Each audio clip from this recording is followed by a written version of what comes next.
No dia 7 de outubro, algo mais sombrio do que um massacre foi desencadeado. Um ataque calculado ao alvo mais sagrado, a unidade familiar. Israel intensifica operações em Gaza, enquanto Washington debate o futuro. E novo relatório revisita e reinterpreta os crimes contra a humanidade de 7 de outubro. Ele propõe reconhecer o genocídio como novo crime no direito internacional. Eu sou Elana Meisel Diamond, diretora executiva do Fórum Israelense de Direito e Liberdade, e este é o Direito Fundamental. Hoje, a doutora Ilia Rudiak, especialista em Direito Penal e Humanitário Internacional, pesquisadora sênior não residente do Centro de Ética e Estado de Direito da Universidade da Pensilvânia e ex-chefe de pesquisa da Comissão Civil sobre Crimes de 7 de outubro contra mulheres e crianças, se junta a nós para analisar o caso. Por que estruturas existentes, como genocídio e crimes de guerra, não capturam totalmente o que aconteceu?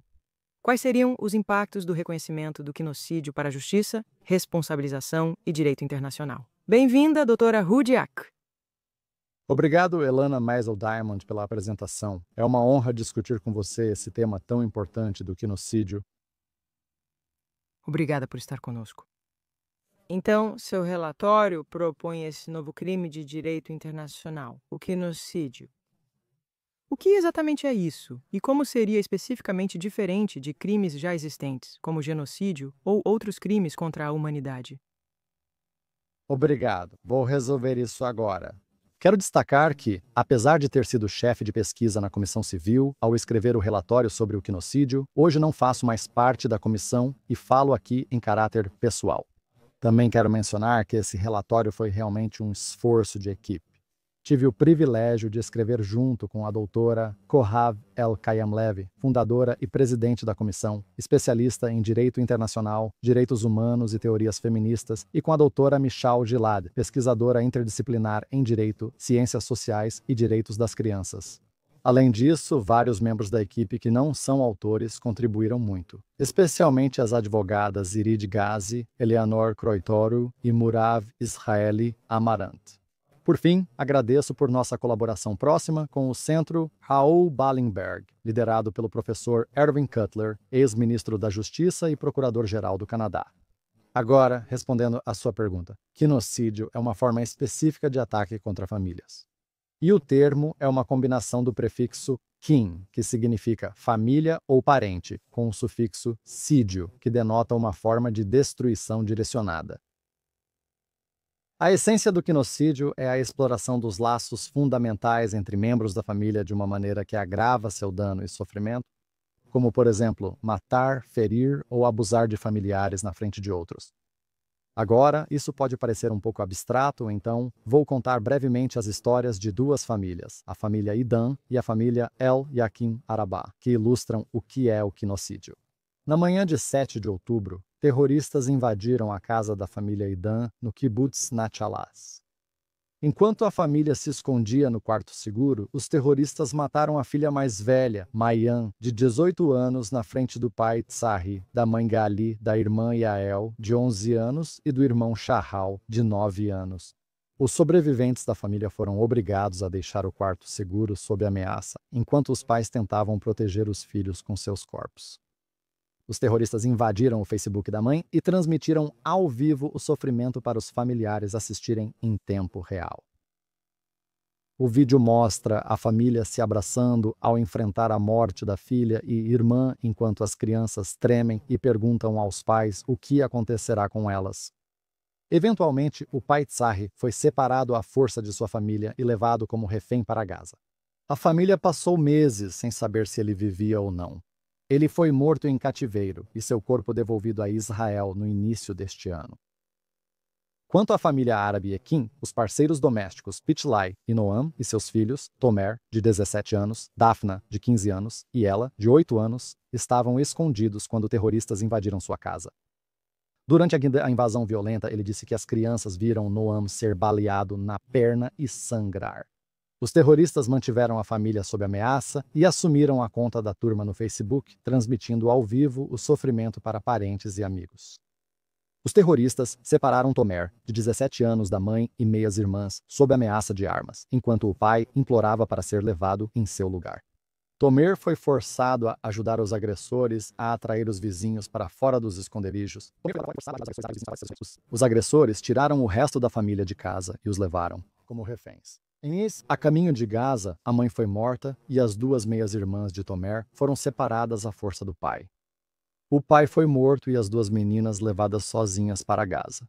Os sofrimentos das famílias Taidan e Arab Alikin iluminam o mal único e inerente ao quinocídio. No dia 7 de outubro, testemunhamos o Hamas e seus colaboradores invadindo os espaços familiares íntimos e vulneráveis, transformando as casas das famílias israelenses, seus castelos, por assim dizer, de esferas de inviolabilidade e segurança em locais de terror e perigo mortal. A conduta dos perpetradores pressionou fortemente as famílias, gerando angústia, impotência e forçando-os a agir sob coação por medo pelos entes queridos. Essas situações ilustram e ajudam a evidenciar o mal único e as perversas transmutações inerentes ao quinocídio. Seus perpetradores se aproveitam dos sentimentos familiares de amor, empatia e altruísmo e realmente os exploram. Em vez de beneficiar a família, esses sentimentos e qualidades humanas são distorcidos e usados como armas para servir aos fins desumanos dos perpetradores. O que é pior, as provações das famílias Idan e Alikin Araba não foram incidentes isolados. Enquanto a equipe da Comissão Civil coletava e analisava evidências sobre o crime cometido em 7 de outubro, repetidas vezes nos deparamos com vídeos postados pelo Hamas e seus colaboradores, mostrando exatamente o que fizeram quando invadiram casas de famílias israelenses. Esses vídeos, difíceis de assistir, mostram autores matando pais, irmãos e avós na frente dos outros, sequestrando violentamente famílias, incluindo bebês e crianças, e mantendo-as reféns logo após presenciarem o assassinato de parentes. Separaram famílias à força, maridos de esposas, irmãos e crianças de seus pais, tanto durante o ataque quanto, como soubemos depois, no cativeiro. Cada uma dessas situações é horrível.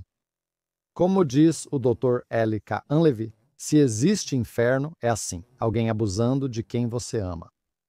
Mas, quando coletamos as informações sobre cada membro da família, sobre cada família cujo membro foi assassinado ou sequestrado, e colocamos isso em uma planilha, também conseguimos ver o quadro geral. O Hamas e aliados usam rotineiramente táticas e métodos operacionais parecidos aos usados nas casas das famílias Idan e Araba el-Yaquim.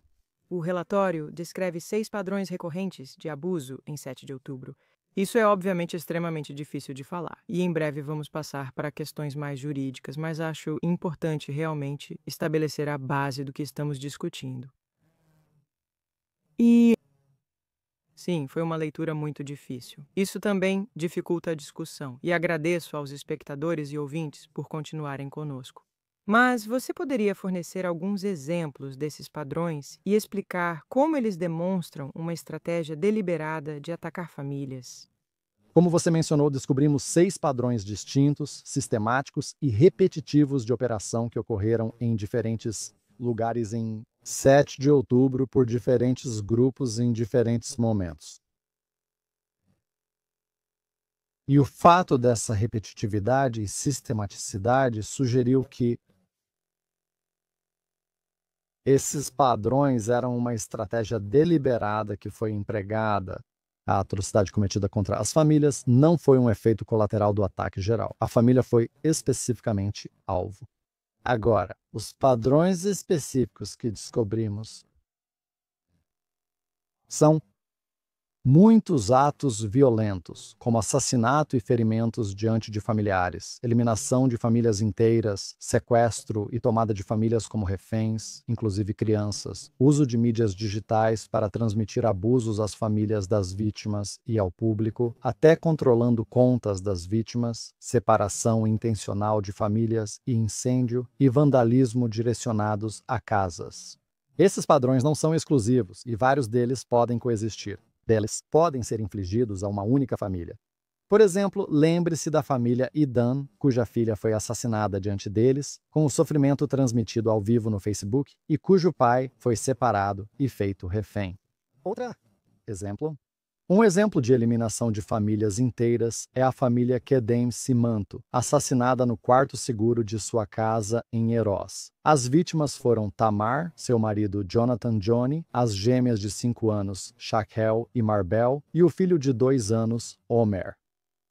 Agora, observe, nós descobrimos 6 padrões, e esses são os padrões que conseguimos identificar em Israel. É totalmente possível que existam outros padrões que não conseguimos identificar devido a problemas de evidências, como o assassinato das vítimas. E também é totalmente possível que, em outros conflitos ao redor do mundo, existam outros padrões. Em alguns conflitos, por exemplo, pode haver um padrão relacionado ao rapto de crianças para transformá-las em soldados mirins. Nós já vimos isso no conflito em Uganda, por exemplo. Então, os 6 que descobrimos são específicos de Israel. Eles podem acontecer em outros conflitos, mas não são exatamente uma lista fechada. O que importa é a característica essencial do genocídio. Se houve uma exploração deliberada dos laços familiares para exacerbar o sofrimento das famílias, Você pode explicar por que é necessário criar um novo termo jurídico para descrever esse tipo de atrocidade, em vez de simplesmente usar os marcos legais já estabelecidos? primeiro, quero enfatizar que um novo marco jurídico, genocídio, é realmente necessário. Condutas genocidas podem ser processadas com leis atuais, mas 2 motivos tornam o novo termo jurídico necessário. Um é conceitual e o outro está no seu valor para as vítimas. Conceitualmente, como mencionei anteriormente, genocídio refere-se a um tipo específico e único de mal, no qual os marcos jurídicos atuais não se concentram. Além disso, nomear é um passo importante para reconhecer e penalizar um fenômeno. Vou dar 2 exemplos do direito penal doméstico e do direito internacional para ilustrar isso. No âmbito doméstico, temos o crime de agressão e o crime de agressão sexual. Embora a agressão sexual possa ser considerada parte de uma categoria geral de agressão, isso seria uma generalização excessiva. Usar o termo específico agressão sexual é valioso para reconhecer o crime e estigmatizar o agressor. No cenário internacional, considere o crime de genocídio e sua relação com o assassinato em massa. Existe uma diferença. Genocídio não é apenas múltiplos casos de assassinato em massa. Genocídio é um crime específico que envolve a intenção de exterminar, destruir um grupo, total ou parcialmente, enquanto tal. A palavra genocídio dá significado a esses casos isolados de assassinato, de morte. É isso que o genocídio faz com as famílias. Agora, no segundo ponto, há o valor desse termo para as vítimas. Enquanto escrevíamos este relatório e o compartilhávamos com as vítimas, tanto em Israel quanto no exterior, descobrimos que isso é útil para elas. E isso os ajuda a rotular o que eles vivenciaram, as famílias nos disseram que foi isso que aconteceu com a gente. Isso agora permite a nós melhor articular melhor o que aconteceu. Não é só matar, não é só ferir, é genocídio. E ouvimos isso não só de Israel, ouvimos isso de membros das comunidades Azite que mencionaram que sim, isso foi o que aconteceu conosco. Bem, isso é algo que talvez você devesse compartilhar conosco com um pouco mais de profundidade, porque o relatório diz que genocídio, obviamente, não é, na sua visão, algo específico do 7 de outubro, mas o 7 de outubro é o que permite que esse projeto tente dar forma a esse fenômeno. Você também cita outros casos, como os Yazidis. Você pode nos dar mais insights sobre as semelhanças desses casos? Bem, genocídio é, como você disse corretamente, o dia 7 de outubro foi para nós o gatilho para enxergar esse fenômeno. O genocídio é uma daquelas coisas que, uma vez que você vê, não consegue mais deixar de ver. E se você está familiarizado com atrocidades ao redor do mundo, de repente percebe que isso já aconteceu em outros lugares. Esta não é a primeira vez que famílias foram intencionalmente alvo no mundo. Como mencionei antes sobre as comunidades Yazidi, houve um processo deliberado por parte do Estado Islâmico do Iraque e da Síria de separar famílias, matar principalmente os homens, muitas vezes na frente de suas parceiras, e então levando as mulheres e seus filhos e escravizando-os. Então, este é um exemplo de conduta genocida em outros conflitos ou em outros conflitos recentes. E se você observar de perto muitos casos de atrocidades em massa, verá essa conduta acontecendo repetidamente porque terroristas, grupos armados, etc., reconhecem, eles entendem de forma bastante intuitiva o imenso valor paralelo desse tipo de comportamento. Se eles querem forçar, se querem aterrorizar alguém, se querem obrigar alguém a se comportar de determinada maneira, uma das formas mais eficazes de fazer isso é praticando o quinocídio, matando membros da família na frente uns dos outros. Isso afeta a própria família, o membro da família, e se espalha ainda mais para pessoas que temem que isso possa acontecer com elas. Como você faz para integrar um novo crime ao direito internacional, penal internacional? E o que eu não quero ir. Evite muitos detalhes técnicos. Precisa ser uma visão geral, mas que precedentes legais ou estatutos poderiam apoiar isso? No relatório, mostramos basicamente 4 caminhos através dos quais a lei existente pode ser usada para processar condutas quinocidas. Assim, o quinocídio pode ser processado como crime contra a humanidade, como crime de guerra, como parte constitutiva do genocídio e como uma forma de tortura. Eu vou falar sobre o arcabouço jurídico do Estatuto de Roma, embora este, obviamente, não seja o único arcabouço ao direito consuetudinário e outras leis, mas é bem mais fácil de explicar. Então, no arcabouço dos crimes contra a humanidade, um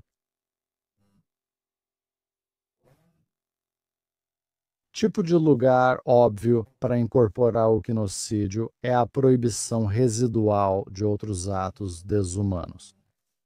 E é residual para condutas como assassinato, tortura, sequestro, etc. E essa proibição já foi usada antes por tribunais internacionais, para abranger certos tipos de condenados que não estavam especificamente enumerados como crimes contra a humanidade, mas foram ampliados para incluir isso. Então, isso é no âmbito dos crimes contra a humanidade. Existe uma disposição semelhante nos crimes de guerra, estrutura sobre tratamento cruel e desumano, que novamente é uma disposição que existe no Estatuto de Roma, mas também existe no direito humanitário internacional subjacente que fundamenta as proibições criminais no Estatuto de Roma. E, novamente, também há jurisprudência mostrando como incorporando condutas não especificamente enumeradas nas proibições específicas. E também há uma jurisprudência da Iugoslávia, o caso Koportić, em que a promotoria realmente acusou o acusado, nesse caso, por uma conduta que agora reconhecemos como genocida, especificamente por assassinar membros da família na frente dos olhos da vítima. Então, o que significa ter o crime reconhecido? Como isso seria? O principal valor disso é que isso é algo que pode acontecer amanhã por decisão de um tribunal. Um tribunal internacional, amanhã, pode analisar uma conduta quinocida como um dos padrões que ocorreram em Israel, ou analisar a situação, o sofrimento que a família Irã enfrentou, e dizer: essa conduta é um crime contra a humanidade. Isso deve ser reconhecido sob a previsão de outros atos desumanos. É suficientemente semelhante a outros atos desumanos e deve ser processado e punido como tal. Este é um exercício simples de interpretação. Não sou um dos caros. É algo bem direto. E se isso acontecesse, o que significaria processar esse crime? Como isso seria? Primeiro, se isso acontecer por meio de reconhecimento judicial, processar esse crime teria que abordar os elementos do crime que a decisão judicial vai anunciar.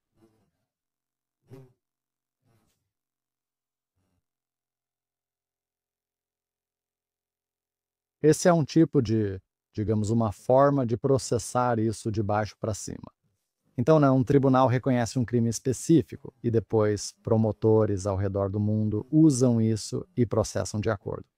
Eu acho que, de certa forma, não seria diferente de qualquer outro crime internacional. Então, genocídio é único de muitas maneiras em seu conteúdo, mas na forma como é processado, seria conduzido, pode ser bastante direto, assim como qualquer outro crime internacional, com os mesmos padrões de provas, com processos semelhantes. Sobre isso, antes do showback, eu meio que te fiz a pergunta inversa, que é: eu acho que as pessoas que se identificam como muitos da nossa comunidade jurídica mais ampla fazem, como mais conservadoras ou liberais clássicas, ou mesmo que não seja, sabe, uma definição global, pelo menos na forma como vem questões jurídicas e de governança, são um pouco desconfiadas de criar novos crimes e novos direitos, tanto porque o que você acaba fazendo no final, certamente no discurso dos direitos, é basicamente tirar o significado do que existe consenso de que precisa ser protegido. E então, em segundo lugar, no âmbito do direito internacional especificamente, vimos tantas ideias serem deturpadas e mal utilizadas para cumprir agendas políticas que alguém poderia olhar para o relatório e dizer que isso aponta para um problema real. É absolutamente verdade, é absolutamente trágico, mas por que isso necessita dessa nova categoria legal? Não existem custos? O que você acha?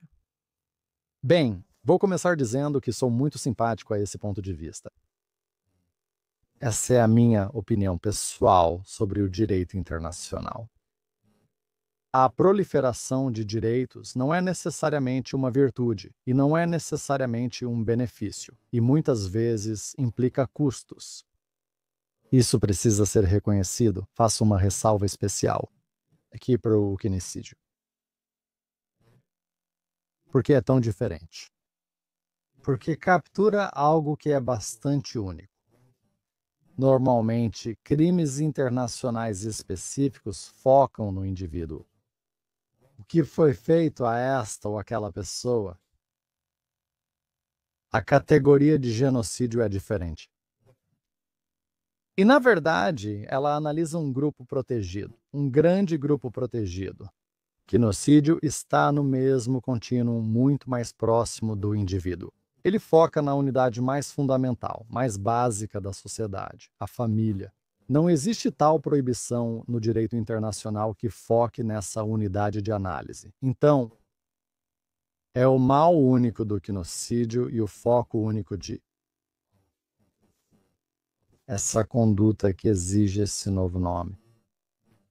Isso, juntamente com os benefícios da rotulagem que mencionei antes, tanto para a estigmatização e a acusação, quanto para o valor para as vítimas. Tudo bem. Você mencionou que achava muito importante discutir o que o genocídio não é, porque, obviamente, é algo que parece se sobrepor a muitas outras coisas que já existem. E eu imagino que seja bastante difícil cometer um genocídio, Deus me livre, sem, de qualquer forma, causar os tipos de danos que você veria nessa ideia de genocídio. Então, qual é o fator de distinção? O que é? O que não é? Israel enfrenta acusações de genocídio mundialmente. Posso afirmar com tranquilidade que não há genocídio ocorrendo, embora muitos acreditem que sim. O que você diria em relação a essa forma de decidir se algo está ou não acontecendo? É realmente crucial entender o que é genocídio e o que não é. Genocídio é o ataque deliberado e direcionado às famílias, e é fundamentalmente diferente de outras formas de sofrimento que as famílias enfrentam durante a guerra. Considere, por exemplo, os casos de danos colaterais a civis que ocorrem como efeito colateral de um ataque legítimo a um alvo militar, digamos, por um ataque aéreo. Agora, em muitos casos, os civis atingidos terão famílias e o dano que lhes acontece causará um sofrimento imenso à família, e isso não deve ser minimizado. Mas esses não são casos de quinicídio porque não envolvem o direcionamento intencional contra famílias, e eles não são caracterizados pela exploração dos laços familiares. Novamente, não é para diminuir de forma alguma as consequências trágicas da guerra que essas famílias feridas por outros calamidades da guerra experimentam. Mas isso não é genocídio. E qual seria a punição? Depende de como você estima a gravidade do ato. Você poderia encarar isso como uma agravante, por exemplo. Então, um caso de assassinato com a agravante de ter sido cometido na presença de outra pessoa, você pode encarar isso como um crime separado e independente que seria acusado separadamente e a sentença poderia ser consecutiva ou não. Eu tenho minha opinião sobre isso. Eu realmente acho que deveria ser um crime independente, porque só considerar como agravante de outros atos não capta exatamente o que eu considero essencial no quinocídio. Mas pessoas razoáveis podem discordar sobre isso. Então, o que você diria que são os próximos passos para, sabe, você disse antes que, em teoria, esse crime de quinocídio poderia ser reconhecido por um tribunal amanhã, e então ele existiria? Mas, claramente, há alguma tentativa, sabe? Há relatórios sendo divulgados. Você e Erwin Kotler e Dr. Elia Khan escreveram pelo menos alguns artigos sobre artigos de guerra. Imagino que em outros lugares também. Então, como é tentar avançar no reconhecimento? Eu sei que você não faz mais parte da comissão civil. Suas opiniões são suas, e mesmo assim vou perguntar para onde isso parece estar levando. Sim. Então, os próximos passos, como sempre no direito internacional, os processos tendem a ser muito lentos. Isso leva tempo. E o primeiro passo quase sempre é a disseminação e a construção de coalizões, que é parte do que estamos fazendo aqui. Estamos contando ao mundo sobre esse crime. E estamos tentando imediatamente, só mudando um pouco da questão legal, o próprio ato de contar ao mundo sobre isso. Crime. Se uma vítima de um conflito em outro país ouvir sobre o quinocídio e tem esse momento de revelação, é isso que fizeram comigo. Já alcançamos muito, mesmo que o sistema jurídico internacional não adote o quinocídio como crime ou não. Este é o próprio ato de disseminar essa informação e falar sobre quinocídio já é útil, se não necessariamente em um sentido legal, mas em um sentido humano. Também pode ser útil legalmente, porque pressão de comunidades de vítimas, coalizões dessas comunidades e estudiosos que conhecem o conceito e desejam avançá-lo. Esse é meio que o primeiro passo a ser dado. Outra forma é usá-lo em processos legais, e nós já estamos fazendo isso.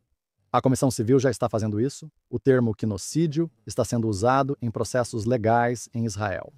Fomos procurados pela equipe de defesa jurídica do Ministério da Justiça, que representa algumas das vítimas de 7 de outubro. E eles estão, neste momento, usando o termo quinocídio em processos legais. Então, o reconhecimento pelos tribunais nacionais pode ser outro caminho para avançar. Além disso, e isso é do lado doméstico, enquanto os processos internacionais são formais e exigem muito tipo de construção de coalizões e consenso entre os países, o genocídio poderia ser promovido em nível nacional. E, de fato, pode ser uma das maneiras mais eficazes de avançar o crime de quinocídio. Países como Israel, mas não só, poderiam modificar o crime de genocídio em seu Código Penal. Eles também poderiam incluí-lo em seu código militar apenas para expandir e aumentar a conscientização sobre o que é proibido. E através da prática estatal, que é um dos motores do direito internacional, a prática estatal pode ser muito valiosa, tanto por si só quanto como um meio para avançar o direito internacional para reconhecer o genocídio. Agora, há muito espaço para acadêmicos e profissionais do direito penal internacional se unirem, e a comissão está tentando convocar essa convenção de união de estudiosos e profissionais para discutir o tema do genocídio e tentar encontrar algum tipo de definição que incorpore muitos pontos de vista e seja informada pelas diversas experiências de pessoas ao redor do mundo em diferentes conflitos. Porque, como mencionei, encontramos 6 padrões. Tenho quase certeza de que existem mais, e que nós podemos, e que conferências como esta poderiam esclarecer o que é genocídio e como defini-lo da melhor forma possível. Mas há muito o que fazer. E nem tudo exige, sabe, que a Convenção sobre Genocídio seja ratificada amanhã. Mas também existe esse caminho. Existe uma forma de construir uma coalizão em torno da redação da Convenção sobre Genocídio ou de incluir o crime de genocídio agora mesmo. Existe um rascunho da Convenção que tenta codificar crimes contra a humanidade. E o genocídio poderia ser uma das subseções, então há muitos caminhos legais a serem seguidos. Mas antes de tudo, disseminação e coalizões. Então, doutora Rodiak, eu realmente agradeço por você ter tirado um tempo para estar conosco hoje e explicar essa ideia e como você acredita que a sua codificação vai ajudar não só as vítimas de 7 de outubro, mas também de outras comunidades. Estou ansiosa para ver como isso evolui. Mais uma vez, obrigada. Muito obrigado por me receber e por me permitir falar sobre esse assunto importante. Eu realmente agradeço.